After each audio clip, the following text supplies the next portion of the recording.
Iran നിരുപാധികം ആക്രമണം അവസാനിപ്പിക്കണമെന്ന് 5 ഗൾഫ് രാജ്യങ്ങളും ജോർദാനും ആവശ്യപ്പെട്ടു. ഇറാന്റെ സ്ലീപ്പർ സെല്ലുകൾ ഗൾഫ് രാജ്യങ്ങളെ അസ്ഥിരപ്പെടുത്താൻ ശ്രമിക്കുന്നുണ്ടെന്നും സംയുക്ത പ്രസ്താവനയിൽ ഈ രാജ്യങ്ങൾ ആരോപിച്ചു. സംഘർഷത്തിനിടെ നിർണായക ചർച്ചകൾക്കായി Ukraine president Saudi അറേബ്യയിലെത്തി.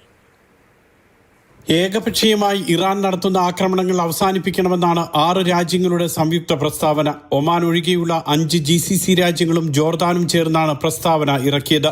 UAE, Qatar, Kuwait, Bahrain, Saudi Arabia, Jordan എന്നീ രാജ്യങ്ങളുടേതാണ് സംയുക്ത പ്രസ്താവന. ഇറാന്റെ സ്ലീപ്പർ സെല്ലുകൾ രാജ്യങ്ങളെ അസ്ഥിരപ്പെടുത്താൻ ശ്രമിക്കുന്നുണ്ടെന്നും ഇത് അപലപനീയമാണെന്നും രാജ്യങ്ങൾ ആരോപിച്ചു. ഇറാന്റെ ആക്രമണം ശക്തമായി പ്രതിരോധിക്കാൻ തങ്ങൾക്ക് അവകാശമുണ്ട്. മറ്റു രാജ്യങ്ങളുടെ പരമാധികാരവും അന്താരാഷ്ട്ര നിയമങ്ങളും പാലിക്കാൻ ഇറാൻ തയ്യാറാകണമെന്നും 6 രാജ്യങ്ങൾ ആവശ്യപ്പെട്ടു. സംഘർഷ സാഹചര്യങ്ങൾക്കിടെയാണ് യുക്രൈൻ പ്രസിഡന്റ് വൊളോഡിമിർ സെലൻസ്കിയുടെ സൗദി അറേബ്യ സന്ദർശനം. മിസൈൽ ആക്രമണങ്ങളെ പ്രതിരോധിക്കാൻ ഗൾഫ് രാജ്യങ്ങളെ സഹായിക്കുമെന്ന് നേരത്തെ യുക്രൈൻ പ്രഖ്യാപിച്ചിരുന്നു. ഡ്രോൺ സാങ്കേതിക വിദ്യ കൈമാറാൻ തയ്യാറാണെന്നും യുക്രൈൻ വ്യക്തമാക്കിയിട്ടുണ്ട്. Mathrubhumi news, Dubai.